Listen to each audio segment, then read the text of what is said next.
Welcome back to another Rogue Thursday. Ogerpon Box had an incredible run at the Los Angeles Regional, finishing in 11th place in a format dominated by Dragapult decks. And today we're checking out that list and seeing if Ogerpon Box really lives up to the hype that it now has. Now the game plan is actually pretty straightforward. Early on you want to use Teal Mask to draw cards and accelerate energy onto the board while setting up multiple attackers. From there your biggest goal is usually to attack with Wellspring as early as possible to pressure the board and potentially take multiple knockouts in a single turn. After that, the deck becomes incredibly flexible. You can pivot into whatever attacker is best for the matchup and adapt depending on what your opponent is playing. Now, there are some really important tech cards in this list as well. Xerosic gives the deck strong disruption and helps a ton against matchups like Alakazam. In's plan is incredibly strong here as well because it basically acts like two energy switches in one card while also being searchable when you need it. And finally, Briar gives the deck a much better chance into single prize matchups, which can otherwise be very difficult to close out with the deck. Now, if you want to try the list for yourself, the full deck list is down in the description below. Now let's get into the games.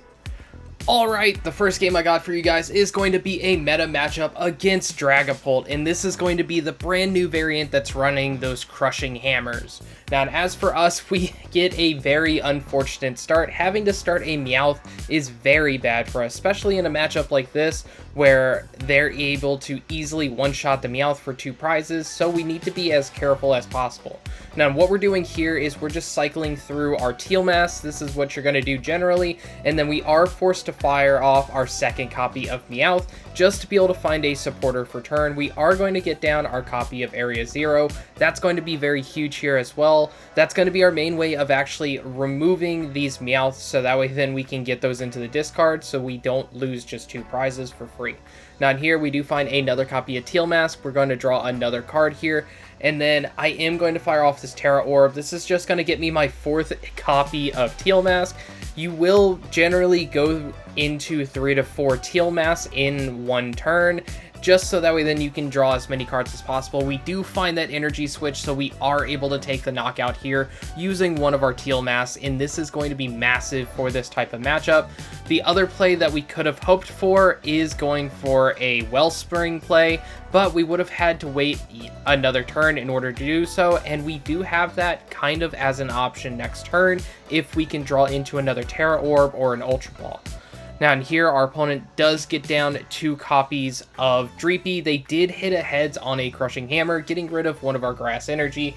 They do get down a Badoo as well, so now, unless we just top deck into a Wellspring or draw into one from the single copy of Grass Energy that we have, the chances of us actually getting that Wellspring play off are pretty much 0. So what we're going to do here instead is they're going to hit us and item lock us with the Badoo, which is what we were expecting. We do top deck into one of our single prize attackers, but we are just going to draw a card with the active Teal Mask. We end up drawing into a boss's orders, so what I can do here is I could actually go for a boss play, get their copy of Dunsparce, and that could be huge. I also could get the Monkey Dory. That way we can either turn off their card draw or turn off their healing, but I decide let's play it safe. Let's just take out the Badoo. They didn't get down any copies of Dracloaks, so this is just the better of both worlds, kind of like the Jack of all trades play, and that's the reason why I went with it.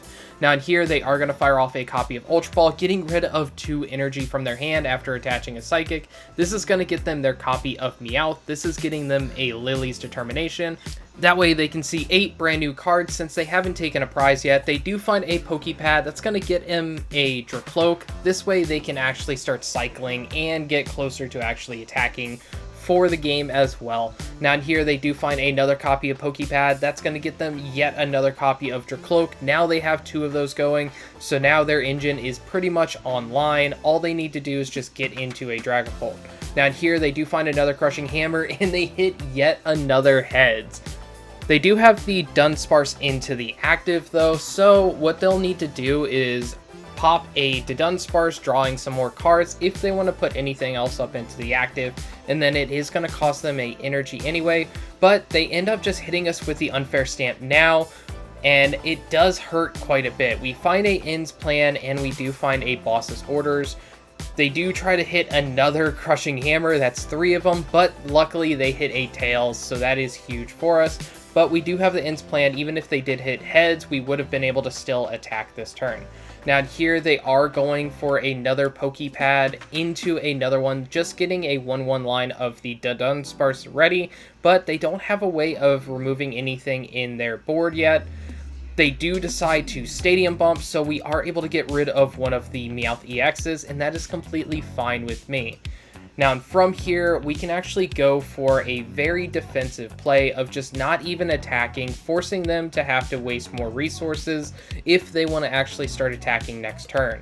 And what I'm going to do is debate very heavily if I want to do that. The other play that I could have here is going for the ends plan, being able to move an energy up and take out the Dreepy, but that's easily punished by them going into a Dragapult, and then they're able to take a 2 prize, so I'm just going to retreat into the backup copy of Teal Mask that has no energy. This way, if they do get into a Crispin plus a Dragapult, which would allow them to attack, then they're not taking a prize, but it is going to allow us to be able to crack back with quite a bit of damage.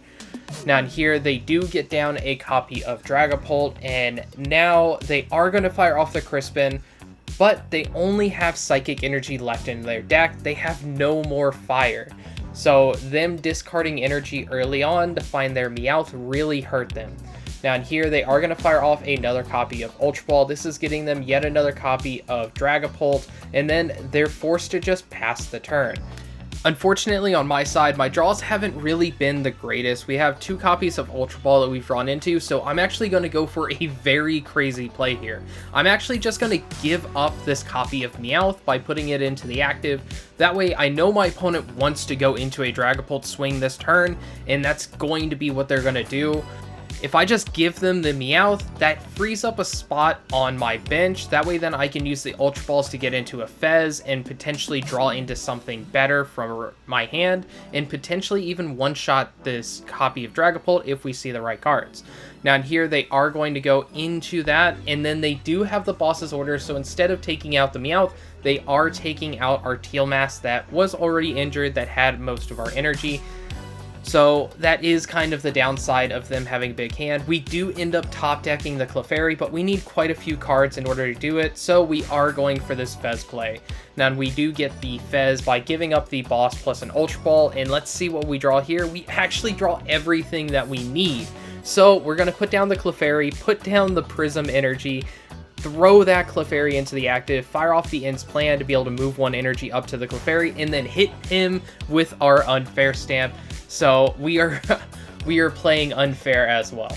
Now in here, we are just going to be able to go through a couple more cards, get down this copy of Wellspring. This way, if they do Stadium Bump yet again, we will be able to get rid of the Meowth on our side of the board, and that is going to be huge in this type of matchup. Unfortunately, the Unfair Stamp isn't going to be too useful right now. It did hit them from a high hand, but they do have the Fez to be able to still draw 3, putting them at 6 cards for their turn right now. So it's not as impactful as I would hope, but it's still pretty impactful nonetheless. They are down to just 11 cards left in deck. Now in here, they are going to fire off their Dracloak, and one of the things that we have to be worried about is a Dragapult plus Crispin. They do fire off the Crispin, but they don't have any other energy left in their deck still, so they're not able to fully power up this Dragapult, meaning they're not going to be able to take out our Clefairy, and we will be able to one-shot their Dragapult, so they do see the writing on the wall and end up just conceding. Alright, the second game I got for you guys is a showcase of one of our worst matchups by far, and that is Festival Lead. The thing that makes this matchup so hard is they are a single prize deck that's able to easily deal with our 2 prizers every single turn, and that makes things tremendously difficult for us. They also run Shaman a lot, so it's difficult for us to really take advantage of Wellspring in this matchup as well. Now in here, we are going to be able to get down a copy of Teal Mask. One of the things going for us right now is that they just have a copy of Grookey in the active. So if we can sob with the copy of Wellspring, that is something that we could do to be able to stop them a little bit. So here we are going to put down the Prism Energy onto a copy of Wellspring and then fire off this Ultra Ball in order to grab Meowth. This is something that we're kind of forced into doing right now because what we're looking for really is a copy of Latias, just so that way then we can get the Wellspring into the active this turn. We do get a pretty nice hand here though from that Lillie, so I am forced to fire off this Ultra Ball here, and it's very tough what I decide to discard because the ends plan can easily come up next turn. So what I can do is just discard a boss plus a energy switch. This way we get the Latias, so we can actually retreat lock them for a turn and see what else they're going to progress on their board. Because if they don't really progress anything, then we can potentially use a ends plan next turn and be able to take out double Grookey, leaving them with no searches at all.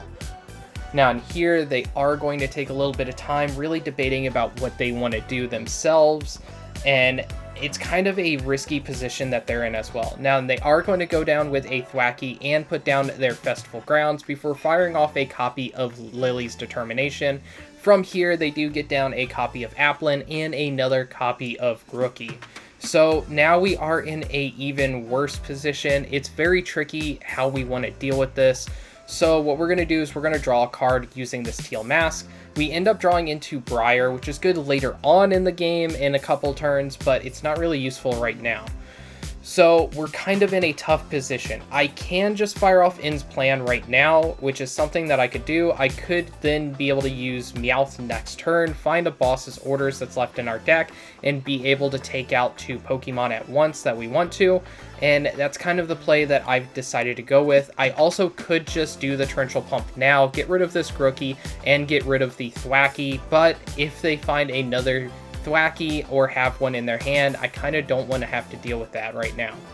So here we're just going to hit them with the Retreat Lock. They do get down a copy of Diplin and attach a Grass Energy before firing off this copy of Lillie's Determination just to see 8 new cards. They do find another copy of Thwackey, and they do find another Buddy Buddy Poffin, getting them down another copy of Applin, guaranteeing that they can go into a festival lead Pokemon next turn. Here we do top deck into a Grass Energy, so we will be using Teal Mask. We find another Tera Orb, so we are just going to go for the play of going Meowth into boss, and I actually make a huge mistake here. So I go for the Diplin with the boss, and I'm going to take out both the Diplin and the Goldeen. The thinking here is, if my opponent doesn't have a copy of Diplin in their hand, then they won't be able to go for a festival lead play, and they won't be able to get a bunch of searches. But that's actually the wrong play. What I should have done is the safer choice of just bossing up one of the Thwackeys and taking out both Thwackeys, just letting my opponent have a single Thwackey that they could go into, because I would be leaving them with a Grookey, and at that point they would only get 1 search per turn. In this case, they're going to be able to get up to 3 searches, and that's going to be able to snowball them into a winning position. Now in here, they do get down a copy of Shaman just to make sure that we can't do another Wellspring play, which is what we were hoping to do later on. Now in here, they are going to go into another copy of Thwackey, and they do fire off that copy of Lillie's Determination just to see 8 brand new cards, because they haven't taken any knockouts yet. They do get down another copy of Applin as well before firing off their last copy of Thwackey, just to be able to search for another card for next turn. Now in here, they will just be attacking with their Diplin, taking 2 prizes, so all of that work that we just had is now down the drain. We do have a Moltres, but we're out of boss's orders, so Moltres isn't really going to be as useful as what we are hoping. Now in here, we do draw into another Grass Energy, and we are debating about putting down a copy of Teal Mask. At this point, Teal Mask is kind of our best attacker. The only other attacker that we could possibly go into is our other single prizer, the Passimian, but that would also be pretty much very risky as well. So what we're going to do is just go into the Teal Mask, fire off that Energy Switch, guaranteeing that we can swing this turn, and then firing off the Lillies. We do find our Briar yet again, so that's going to be nice, as the only way that we can really win is if we can go for a Briar turn into another knockout. And here, what we're going to do is actually attach the Prism Energy still to the Moltres, just in case we have a way of being able to knock something out with the Moltres. Because it is a fire type, there is a chance there. Now in here, we do take a knockout on their copy of Diplin. They only have a single Applin left, so if we can get them to fail finding a festival lead for 1 turn. That's going to be the only way that we can really win this matchup. So what we're really needing to see off the top of our deck now is going to be an Unfair Stamp next turn, and we need to hope that we really find that. We do have the Fez to be able to draw 3 extra cards, plus we will have a Teal Mask to draw 1, so that's going to be 4 to 5 extra cards that we can see next turn and potentially find that Unfair Stamp. Now in here, they do get into a copy of Diplin. I was expecting that they were going to be able to do that since they were doing a ton of searching right now. And here they do get down another copy of Applin. They are going to do their final 2 searches. This is going to be able to grab them just 2 of any card that they want in their hand. They do attach a Brave Bangle as well, just to be able to thin their hand a little bit and get the card out of their deck in case we do hit them with the Unfair Stamp. Down here, they are going to fire off their last copy of Thwackey just to make sure that they have everything that they need for next turn. And then all they have to do is just swing, and they will be able to one-shot our copy of Teal Mask because Festival Grounds is on the field still. Now in here, they do go exactly for that play, taking out the Teal Mask, going down to 2 prize cards. If we find Unfair Stamp, this can be a huge turn. Now in here, we do find a copy of Night Stretcher, so that can be very useful as well. What we're doing is we're drawing first with the Teal Mask and then firing off this Bug Catching Set just to see if we can thin the deck just a little bit. We do. We find 2 Grass Energy, so now we go for the Fez, and unfortunately we don't find what we need. So now we're in a very bad position. So here we are going to attach the Grass Energy, but I do see the writing on the wall, and I am just going to concede. And yeah, that's Ogerpon Box for you. Overall, Ogerpon Box feels incredibly versatile and surprisingly strong into the current meta. Having access to multiple attackers gives the deck answers for almost every matchup, and if you enjoyed the video, make sure to hit that subscribe button. I post new videos every Monday, Thursday, and Saturday. Thanks for watching, and I'll see you in the next one.